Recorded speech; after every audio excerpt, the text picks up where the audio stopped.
Sunday is obviously featured again with Cheltenham and Punchestown, with Punchestown probably just having the edge. But we'll start with Cheltenham first, where the slow chase could be a really good contest. And Richard, can you make the case for any British runners against Put the Kettle On, who's just absolutely loves Cheltenham? Well, Nubenegra, Jimmy, he's obviously a very good little horse, and he's just got better and better, and he hasn't actually had that much racing. So I'm sure Skelton's are probably hoping he's still going to improve a bit more. But Put the Kettle On, she loves Cheltenham. It's weird how some horses just seem to get a feel for certain places, and she's a mare and everything else, and for whatever reason she comes to life around Cheltenham, and I'm sure she'll be coming back more and more often. But again, it's hard to think Politolog and the likes of Sky Pirate, that they're just, for me, they've tried and they haven't been good enough so far. So I think Nubenegra is the only one that realistically could sort of give her something to think about. I presume Harry will be trying to sort of stalk her and think he might be able to have a go at her late on. But again, especially as being a mare, she's been unbelievably consistent and loves it around Cheltenham. So again, she's the one you'd want to be with. Definitely. What's the feeling of Put the Kettle On in Ireland, Danny? Obviously, she always seems to be under the radar here and then delivers when it matters, basically. But is that same feeling replicated in Ireland?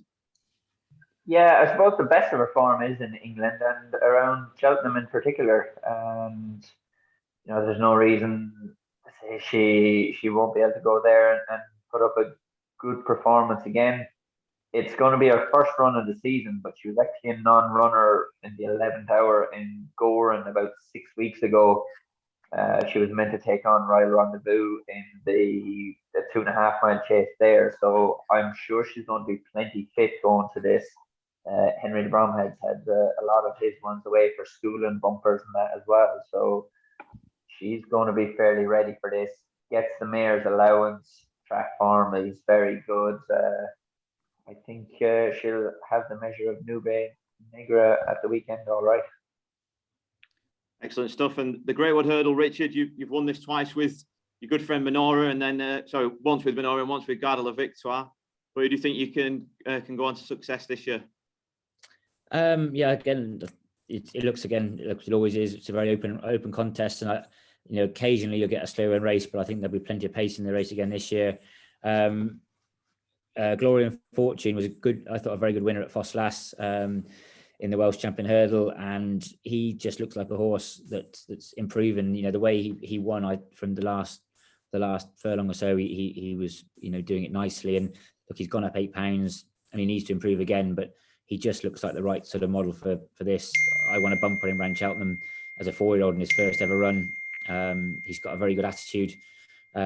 He just, I think for me, he literally just seems to be sort of coming to himself. I think with a really strong gallop, the race has been really suited to him. So again, he'd be the one I'd want to be on.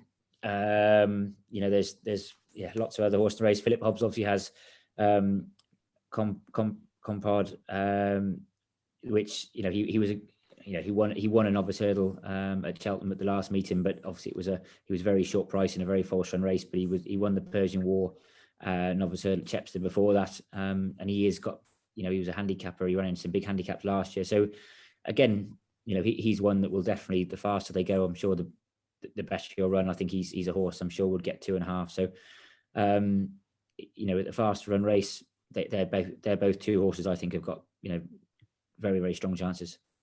Excellent stuff. And Danny, we'll move on to Punchestown with you. I imagine you'll be focusing on plenty of the action from there, but the Morgiana hurdle is the big one.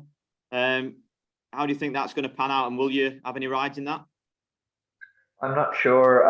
Final decks are in the morning, and I'll know for sure at that stage. Willie, I'm sure, has a lot of balls bouncing still, and he's just seen how all the horses are, and he'll make those final decisions tomorrow.